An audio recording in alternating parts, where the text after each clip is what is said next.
tohoto sa nemusíte obávať. Druhá vec je ten mierový plán. Ja podporujem každý mierový plán. Ak má mierový plán smerovať k tomu, že ak sa Rusi rozhodnú, že sa stiahnu, tak dobre, tak všetci zatlieskáme a máme mier. Ak to bude iný mierový plán, tak budeme tlieskať, lebo je mier. Ten rozdiel je v tom, pán podpredseda Národnej rady, že my chceme okamžité zastavenie vojenských akcií a rokovať. Nech rokujú aj o, mierovom pláne, ktorý by navrhol mŕtvý Kadáfi. Mne to je jedno. Nech rokujú o mierovom pláne. A prečo by som mal odmietnúť nejaký mierový plán? Áno, je to nerealistický mierový plán, poviem.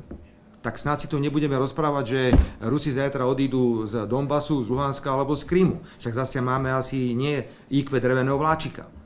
To je nerealistické. Jemu to umožňuje tento mierový plán vojnu naťahovať. A tá vojna sa bude naťahovať roky. A ja sa na vojnu pozerám realisticky, pretože neprináša žiadne výsledky a